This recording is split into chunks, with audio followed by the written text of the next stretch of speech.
یہ 2-3 ہفتے پہلے میں اسلام آباد گیا تھا, وہاں پہ وہ جو پی ٹی وی کی سالگرہ تھی, جس دن تم گرے تھے. ہاں اللہ تیری خیر کرے. سوئمنگ پول میں گرے تھے. وہ ہوٹل کے چھپڑ میں گرا تھا, ادھر سے نکل کے سیدھا میں ادھر ہی نکل گیا تھا. میں نے کہا تلکنا ہوا ہوں اس طرح تلک کے دور ہی نکل جاؤں. ادھر جب میں پہنچوں اسلام آباد, یار میرا خیال ہے کہ ادھر پھرتے ہوئے کو 19,647 یا 48 دفعہ میں چیک ہوا تھا. اتنی سیکورٹی ہے وہاں پہ, اتنی سخت چیکنگ ہے. تو ادھر اس کے باوجود یہ دیکھو, یہ جو سلمان تصیر صاحب کا مرڈر ہوا ہے ادھر, اب وہ جو عوام وہاں پہ پھر رہی ہے وہ تو چلو چیک ہو گئی, اب یہ ان کا مرڈر جو ہے یہ پولیس والے کے ہاتھوں ہی ہو گیا. کہنا کیا چاہ رہے ہو یار جی کی بات نہ کاٹا کرو, جیب کاٹ دیا کرو, ایک دانشور کی بات نہیں کاٹنی چاہیے. جیب میں تو کچھ ہوتا ہی نہیں نا, دانشور کی جیب خالی ہوتی ہے. اچھا کیا کہنا چاہ رہے ہو تم؟ یار میں کہنا یہ چاہ رہا ہوں کہ یہ اسلام آباد میں اتنی چیکنگ کے باوجود وہاں دیکھو نا, اب سارے وی وی آئی پیز رہتے ہیں. وی اے گریڈ سے سارے اوپر والے لوگ رہتے ہیں. جو اوپر والے لوگ ہوتے ہیں نا وی اے گریڈ سے, ان کو وی آئی پی کہتے ہیں. وی آئی پی یعنی 20 آئی پی. حضور آپ فرمانا کیا چاہ رہے ہیں؟ میں یہ کہنا چاہ رہا ہوں کہ یہ عام لوگوں کی تو چلو چیکنگ ہو رہی ہے, یہ پولیس والے جو ہیں بیچ میں سے دیکھو نا, اپنا خواجہ شریف صاحب جو ریٹائر ہو گئے ہیں, اپنے جج صاحب, ان پہ بھی تمہیں پتا ہے ان کے نوکر نے حملہ کر دیا تھا. سیٹھ عابد صاحب کے بیٹے کو بھی ان کے سیکورٹی گارڈ نے حملہ کر کے ہلاک کر دیا تھا.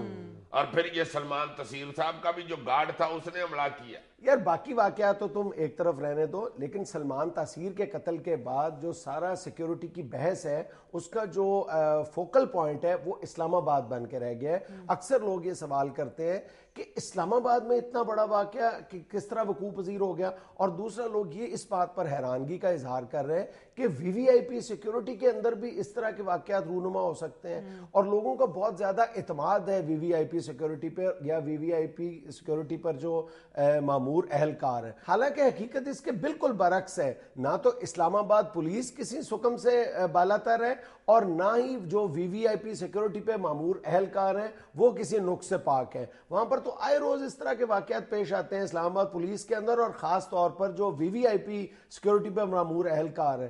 ابھی چند روز پہلے میں کسی نے مجھے ایک سٹڈی بھیجی ہے جس کے مطابق صرف 1 سال کے دوران, پچھلے سال 12 ماہ میں 1486 ایسے واقعات ہیں جس میں اسلام آباد پولیس کے اپنے اہلکار ملوث پائے گئے.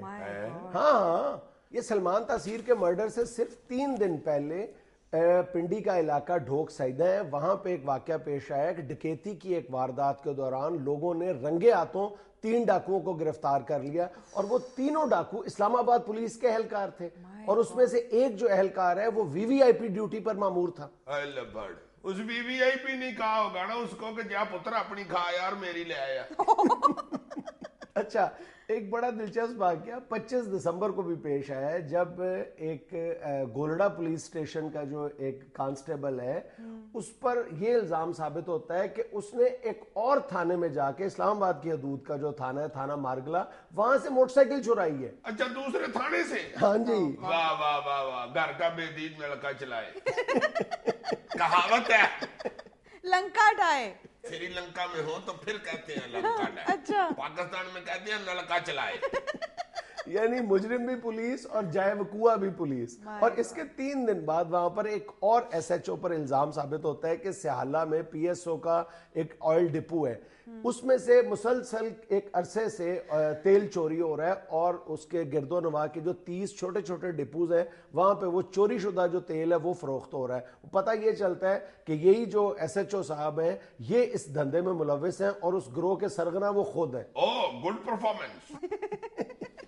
یار اسی گڈ پرفارمنس کا نتیجہ ہے نا کہ ان 1486 واقعات کے بعد صرف 52 افسران کے خلاف کیس رجسٹر کیے گئے, اور 99 جو ملازمین ہیں ان کو 2 سالوں کے دوران ان کی سروس سے برطرف کیا گیا, سیک کیا گیا. اور ان 99 میں 67 کانسٹیبل ہیں, 11 اے ایس آئی ہیں, 11 ہیڈ کانسٹیبل ہیں, 7 سب انسپیکٹر ہیں اور 3 انسپیکٹر ہیں. یہ اسلام آباد پولیس کا حال ہے. واہ واہ واہ واہ یار, میں تو پھر اسلام آباد پولیس کے افسران کو سلوٹ کرتا ہوں جنہوں نے اتنے کیس درج کر لیے ہیں, یہ اتنے بندے پکڑ لیے ہیں.